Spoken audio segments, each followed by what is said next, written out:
Bon bah voilà, je vais vous raconter l'histoire de mon père, Farid Amouri, qui est actuellement en prison depuis 18 mois, entre autres pour avoir libéré ses enfants, mes frères, d'un placement abusif. Alors l'histoire a commencé il y a 7 ans maintenant. C'est lorsque notre famille a décidé de mettre mes frères, dont Ryan qui est là, à l'école à la maison, puisque l'instruction qu'ils recevaient n'était pas du tout adaptée à eux. Ils avaient beaucoup de mal à s'adapter, que ce soit avec les élèves ou avec les professeurs ou avec la façon d'apprendre. Ils avaient beaucoup de mal et on s'est dit que c'était peut-être plus judicieux de faire l'école à la maison. Ça a commencé comme ça. Pendant un an et demi, ça s'est très bien passé. On a déclaré tout ce qu'il fallait, on a eu des contrôles de l'éducation nationale. Mais malheureusement, au bout de un an et demi, il s'est passé que un juge pour enfants, sans nous convoquer, a fait passer une décision de justice pour placer mes frères, du coup, mes 3 frères, Ryan, Jordi et Kevin, pour les placer, alors que mes parents n'ont pas été convoqués du tout. Ils n'ont pas été convoqués et cette décision a été passée. Nous n'avons pas reçu de documents pour nous prévenir. À ce moment-là, du coup, quelques jours après la décision, des policiers rentrent chez nous, pendant que moi je travaillais et mes parents ils étaient partis faire les courses, ils venaient à peine de partir faire les courses. Alors mes 3 frères ont été embarqués comme ça, sans que personne ne soit là. Mes parents au retour, ils étaient tout paniqués, ils ne comprenaient pas ce qui se passait et ils ont dû appeler les services sociaux pour... je ne sais pas comment ça s'est passé, mais en tout cas ils ont su que c'était les services sociaux qui ont pris Ryan, Jordi et Kevin. Et quand je suis rentré du travail, j'ai été vraiment complètement choqué d'apprendre ça. Nous, on tombait des nues, on ne savait pas d'où ça sortait. Mais en fait, il faut savoir que là, c'était les premiers conflits qu'on a eu avec la justice. Avant ça, il n'y avait jamais eu de conflit. Et mon père est quelqu'un qui déteste profondément l'injustice et qui ne se laisse pas faire dans ces cas-là, peu importe si l'ennemi, c'est l'État complet, en fait. Alors le lendemain de cette journée-là, moi, mon père et ma mère, nous sommes allés à la direction départementale qui décidait qui gérait l'ASE, en fait c'est l'ASE, qui gérait l'ASE, pour prendre rendez-vous avec l'assistante. C'était pas vraiment un rendez-vous, en fait on a forcé un rendez-vous pour voir l'assistante sociale. Et mon père, il était furieux. Il voulait absolument que l'assistante sociale appelle le juge pour enfants pour qu'elle lui demande la raison de ce placement qu'on n'a eu aucune raison d'être.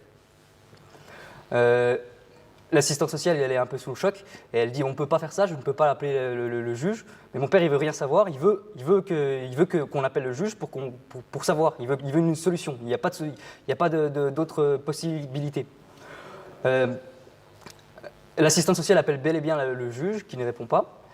Mais au lieu que ça se passe bien sûr, c'est les policiers qui rentrent, qui font éruption et qui essayent de calmer mon père pour que ça se passe bien. Mais mon père refuse de parler aux policiers et se défend avec une chaise. Il les pousse avec la chaise en disant « Je ne veux pas vous voir, je veux simplement parler au juge, je veux récupérer mes enfants ». Il passe en garde à vue juste après ça, bien sûr. Et ensuite, il est amené en garde à vue pendant 2 jours à un hôpital psychiatrique pour un examen. Pendant que moi et ma mère sommes seuls à la maison et que mes frères sont placés. Mon père est resté pendant 2 semaines en hôpital psychiatrique. Et quand il sort, on commence à se demander qu'est-ce qu'on peut faire, comment ça se fait, on ne sait pas ce qu'on doit faire. Alors on prend les recours normaux, on fait appel à la décision, on porte plainte parce qu'on n'a pas été convoqué, enfin on fait toutes les démarches. On appelle même le maire de la ville de Golbey, parce que c'est à Golbey que ça se passait, pour savoir comment est-ce que ça se passe, est-ce que ça s'est déjà passé, quelque chose comme ça, pour avoir des informations, quoi, pour se sortir de là. Mais tout ça ne fait rien. On a bien sûr fait la cour d'appel, on a la décision, on a l'audience à la cour d'appel quelques mois plus tard. Et à cette cour d'appel, nous faisons valoir le fait surtout que nous n'avons pas été convoqués à cette audience qui ont placé mes frères. Et alors, comment on dit, le président de la cour d'appel nous dit effectivement, c'est un vice de procédure, mais malgré tout, nous maintenons le placement sous toutes ses formes. Et il faut savoir que c'est pendant 6 mois. Au départ, c'était pendant 6 mois. Alors les 6 premiers mois, on ne sait pas quoi faire, on attend les décisions, on voit ce qui se passe avec les plaintes qu'on avait prises, mais il ne se passe rien. Et on ne fait pas grand-chose de plus pendant les 6 premiers mois. Et au bout de 6 mois, on se dit peut-être qu'ils vont sortir, vu que c'était un placement de 6 mois. Et alors il y a l'audience qui se passe, et finalement ça se prolonge encore de 6 mois. Là, ça commence à plus aller. Mais pendant les 6 mois-là, malgré le fait qu'on essaie de se dépatouiller un peu de cette affaire, on ne fait pas grand-chose non plus. Et on se dit, au bout des 6 mois, peut-être qu'ils vont revenir. Au bout des 6 mois, ils remettent une décision de placement de encore 6 mois. Et c'est là que mon père, il ne pouvait pas laisser faire. Ma mère non plus, moi non plus. Et on a décidé de... Entre-temps, on a eu quelques visites avec les frères, mais pas beaucoup. C'était une fois toutes les 2 semaines. Et on avait quelques appels téléphoniques qu'on avait le droit d'avoir. Mais mon père, maintenant, il décide de voir tous les jours mes frères au foyer. Parce que le foyer n'était pas loin, ils étaient tous placés au même foyer. Alors, on va à ce foyer-là, on force l'entrée, on force la porte, on rentre. Malgré les gardes qui restent, de toute façon, ils comprennent bien que quand mon père il est énervé, il crie, il dit « je veux voir mes enfants », c'est comme ça. Il rentre et il voit ses enfants, il les prend dans ses bras tout le temps. On nous explique qu'on ne peut pas faire comme ça parce qu'ils ont un travail, puis ils essaient de protéger les enfants, c'est choquant pour les enfants, etc. Mais peu importe, tous les jours, on continue à faire ça. On manifeste devant le foyer. Et à chaque fois que mon père peut voir ses enfants, bien sûr, il ne part pas tant que ce n'est pas la police qui vient le récupérer pour le ramener chez nous. Mais ensuite, on ne peut plus rentrer parce qu'ils ont verrouillé toutes les entrées, bien sûr. Et nous nous retrouvons à manifester devant le foyer chaque jour, du coup. À la place de rentrer, on manifeste devant. Et ça porte ses fruits puisque le directeur départemental, Stéphane Martin, est interloqué par ce qui se passe et vient nous voir, vient voir mon père pour connaître la situation. Alors mon père lui explique tout, il est un peu soulagé que quelqu'un l'entende enfin pour une fois, et il lui dit que mes frères ils sont placés sans aucune explication après avoir fait l'école à la maison, qu'on a tout à fait le droit de faire l'école à la maison.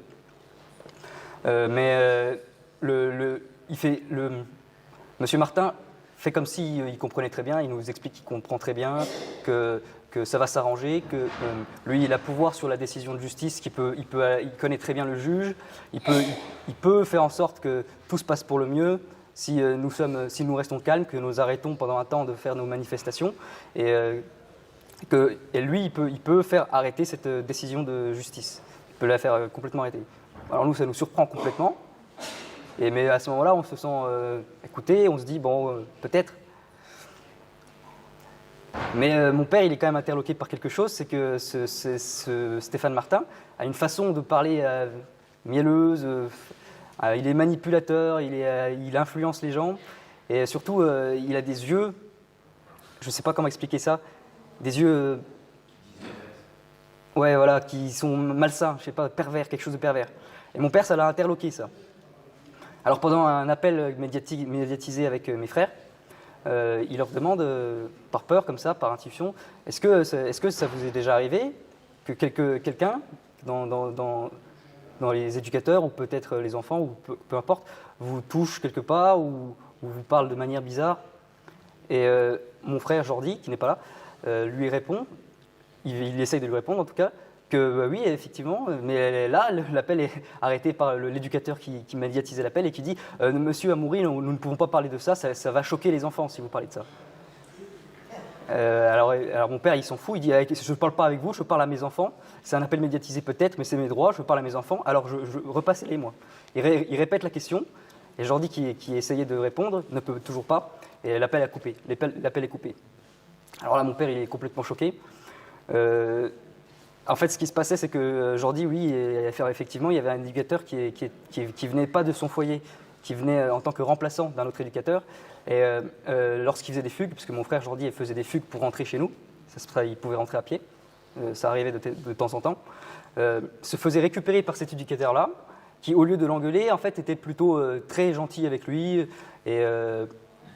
Et il l'emmenait tout seul dans une pièce où il le touchait un peu le visage, il lui touchait un peu l'épaule, et il lui disait, il lui parlait gentiment.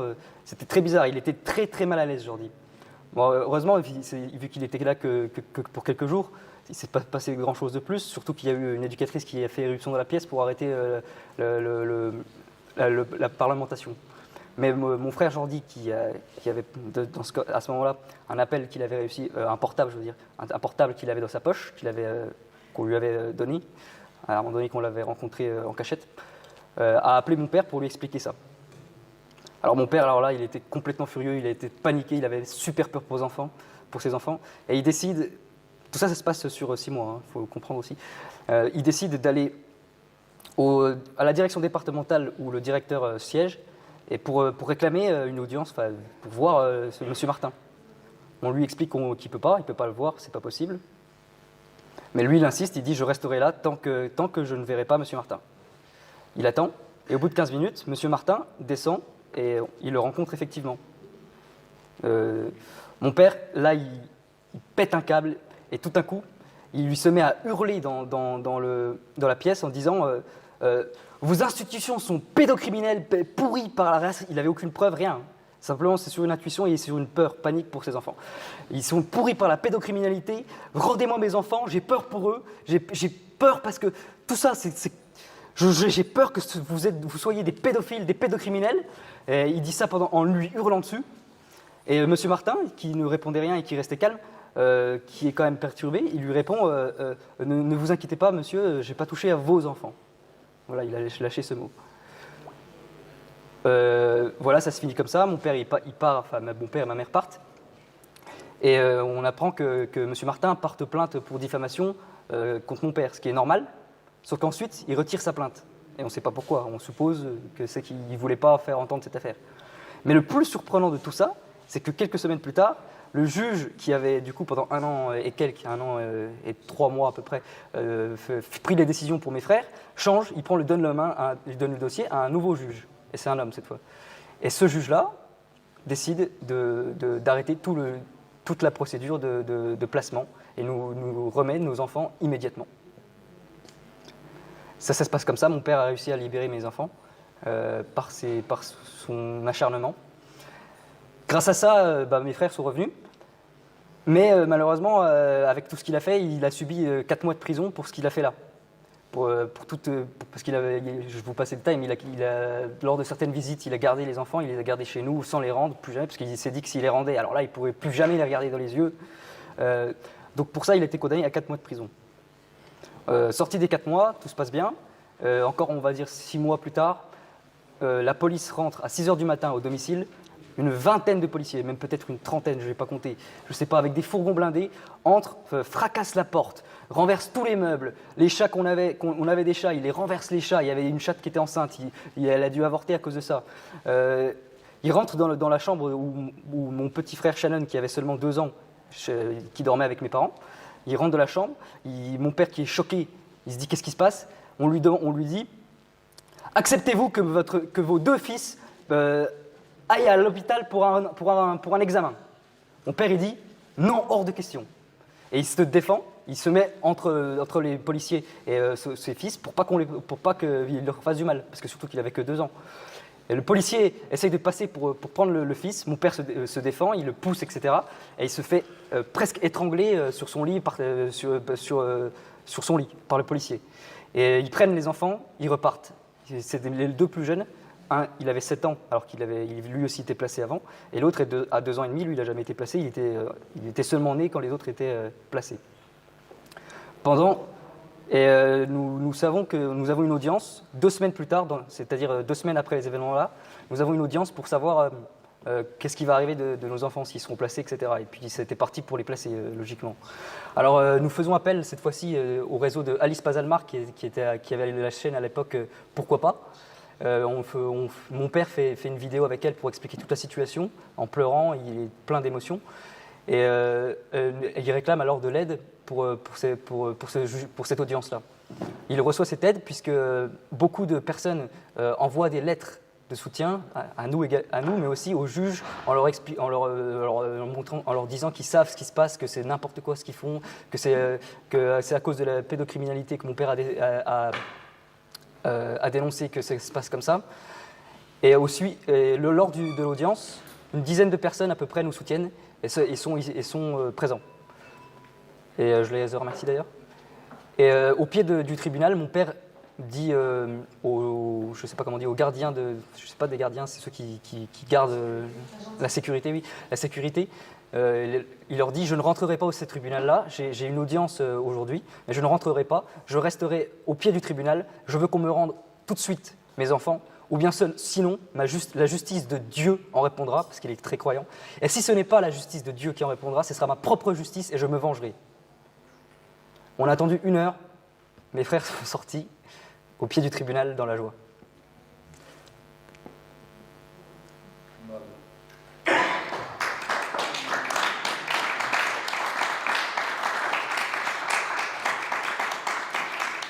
Mais ensuite, pendant 2 ans, les 2 ans qu'ils ont suivis, il a été harcelé, il y a eu beaucoup de choses. Il a été kidnappé au domicile alors qu'on ne savait pas du tout ce qui se passait. Il a été kidnappé pour être placé en garde à vue. J'ai dû aller à cette gendarmerie pour me demander qu'est-ce qui se passait. Ils n'ont pas pu me répondre. Et ils m'ont dit ensuite qu'il allait aller en hôpital psychiatrique.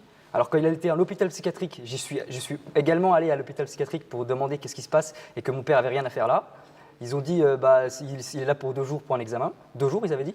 Sauf que le soir, je reçois un appel comme quoi il revient finalement à la gendarmerie, où ils doivent lui poser quelques questions. Il reviendra le lendemain, alors que c'était censé être 2 jours d'hôpital psychiatrique. Le lendemain, alors je reviens à la gendarmerie pour leur dire c'est quoi ce bordel, qu'est-ce que mon père fout ici. Et cette fois, je pousse vraiment une gueulante, je dis que c'est pas juste et qu'il y a un gros problème dans ce qui se passe. Et alors que je pète un câble et que tout le monde ne savait pas quoi faire, une gendarme fait irruption dans la gendarmerie et me dit c'est bon, on vient de recevoir un appel du procureur, votre père sort ce soir. C'est des trucs, on ne comprend rien.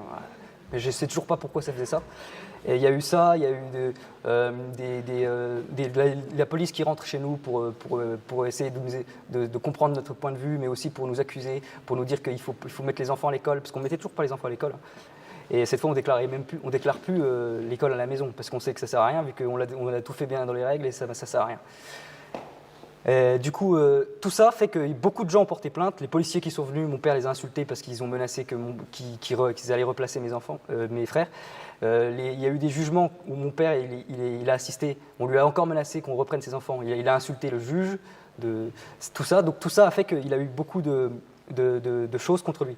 Et un jour, alors que mes parents font les courses, c'est encore une fois ça, ils se font arrêter dans un contrôle routier normal, où le policier lui dit qu'il a les pneus lisses, et qu'il va le verbaliser. Mon père, qui n'a plus aucune confiance ni aux policiers ni en rien de la justice, refuse de montrer son identité, alors il va en garde à vue pour 2 jours. Dans cette garde à vue, moi et Ryan et Jordi, les 3 plus grands de notre famille, décidons d'aller à la gendarmerie pour savoir qu'est-ce qui se passe encore une fois, vu qu'il est encore une fois enfermé en garde à vue pour une raison qu'on ne sait pas. On a été très énervés, on a tapé la porte. Alors des policiers sont venus par derrière, nous ont foutus à terre et nous ont foutus également en garde à vue pendant 2 jours. Ensuite, nous sommes passés au tribunal en comparution immédiate, voilà. Nous 3, Ryan, moi et Jordi, nous avons été jugés, mais sans notre présence, puisqu'on s'est énervé devant le juge. Mais on a su après dans les journaux qu'on est condamné à 6 mois de prison, moi ferme, toi avec sursis. C'était il y a 1 an et demi, on n'est toujours pas en prison, donc je ne sais pas pourquoi. Et c'est dans les journaux qu'on a appris ça, dans les journaux locaux, parce qu'on ne le savait pas de la part du juge. Et ensuite, mon père, lui, est jugé un peu plus tard, 2 semaines plus tard. Nous avons réussi à contacter un juriste qui avait accepté de nous aider et accepté de conseiller notre père et peut-être même de le représenter. Alors nous sommes venus à cette audience pour défendre notre père, qui n'a pas pu avoir d'avocat du coup, parce que ça se passe en 2 semaines, et il n'y avait qu'un juriste. Mais le juge du tribunal n'a pas accepté que ce juriste ne parle à mon père, ni ne le défende. Rien de tout ça. Alors mon père, lors de l'audience, quand on lui demande « Est-ce que vous êtes bien, monsieur Farid Amouri, etc. » Mon père a dit « Je ne répondrai pas à vos questions, je ne peux pas me défendre, alors je ne vous permettrai pas de me juger, seul mon Dieu peut me juger, je ne vous permets pas de me juger. » Il a fait ça, il a crié ça, dès que la juge parle « Non, je ne vous permets pas de me juger, ne me jugez pas, je ne vous permets pas de juger. » Tout le temps, il a insisté, alors ils ont dû le mettre en cellule, le temps de le juger. Et cette fois, c'était notre tour, la famille et puis le juriste, qu'on lui a dit « Mais on ne peut pas juger quelqu'un sans sa présence. » Apparemment, si, on peut. On vient de me le dire tout à l'heure, mais je ne le savais pas à l'époque. Ils ont rien dit. Ils ont dit mais taisez-vous, sinon nous allons aussi vous expulser. On a insisté et ils nous ont aussi expulsés. Voilà. Et lorsque l'audience est terminée, on nous annonce alors 18 mois de prison ferme. Et maintenant, ça fait 18 mois. Il est toujours en prison puisqu'on lui a rallongé sa peine de encore 18 mois pendant qu'il était en prison. Des jugements qui sont tombés, donc il n'a pas pu se défendre non plus, ni par un avocat, ni rien. Et voilà. Il a changé entre-temps 4 fois de prison, et je tiens à dire aussi que c'était un enfant de la DAS quand il était jeune, donc on dirait qu'il y a un parcours, dès qu'on est à la DAS, parce qu'avant c'était la DAS, maintenant c'est la ZE, il y a un suivi, et on est dans un cercle vicieux qu'on ne peut plus sortir. Alors moi je me demande maintenant, est-ce que mon père va rester toujours en prison ?